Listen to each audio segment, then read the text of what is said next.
That is the motto of the university, which is actually taken from Kitab Zabur. So it's taken from the Psalms, the book of David. It is the equivalent to our Quranic verse, very famous Quranic verse, Rabbi Zidni Ilman. Rabbi Zidni Ilman. My Lord, increase me in knowledge. Increase me in knowledge. So, and the point of this is to show that this is a very famous university in the world that has been established for more than 900 years. Yet, despite all the secular subjects being taught in this university, the foundation is spiritual and religious. It's beautiful. It's beautiful.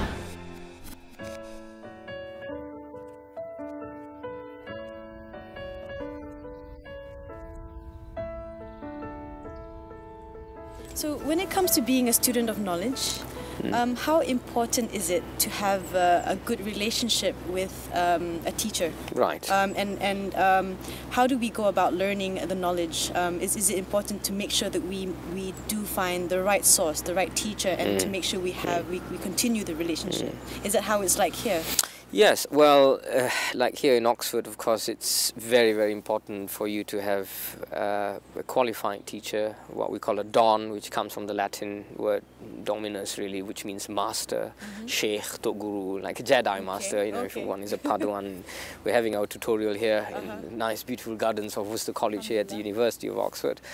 You need to have a teacher, there's no question about that. One of the great Muslim scholars, student of the great Imam al-Ghazali in the Muslim world. His name was Deen ibn Abdul Salam, the great Imam of the Shafi'i school. And he has this nickname, Sultan al-Ulama, you know, the great scholar, really, the leader of the scholars. Now he said, "Man talaba al-ilma bi ghayri shaykhin fa shaykhuhu shaytan." Very, very, very pithy saying. Those who study without a master, those who study without a living master, this is what he meant, then in fact his master is the devil. So what is meant by that saying is that it's indeed, if you study without proper guidance, you could very well be in the danger of following your own master, meaning your own ego, and without a teacher, without there being any structure to learning about, in this case, Islam, one could come across problems and encounter difficulties that we have to be very, very careful of.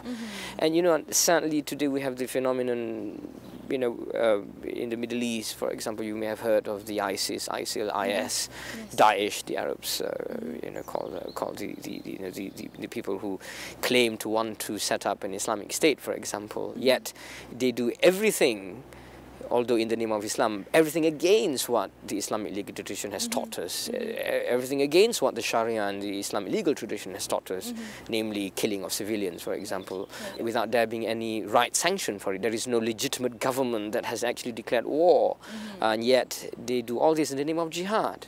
So how can you call it even, it's misrepresentation of our religion, but not only that, they are in fact breaking the laws of Islam itself, they're breaking the laws of our own religion. So the reason why that is the case is, of course, because, you know, when one doesn't have proper guidance and proper teachers, then you can easily be misguided. It can be very dangerous. It would be very dangerous indeed. And so that's why we should remember, therefore, the sayings of Imam Izzuddin ibn Abdul Salam, the Sultan of the Ulama, right, when he says, those who study without a master, without a living master, those who actually study Islam without a living master will be in danger of studying with the devil, meaning basically that you will be in danger of studying, you know, with yourself, with your own ego, and then you become the judge of what is actually right and what is actually wrong.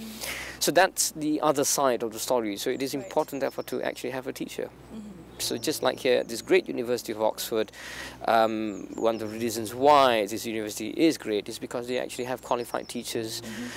They have venerable masters who teach the various subjects that are here at the university.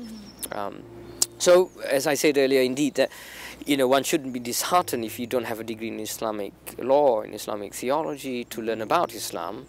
But on the other hand, there needs to be that balance as well. You need to have a structured education when we actually learn about our religion, so that we do not learn just from the internet, for example. Yeah, from Sheikh Google. From indeed Maulana Wikipedia and all the sorts of information that you can actually get from the internet, and so we need to be aware of that pitfall.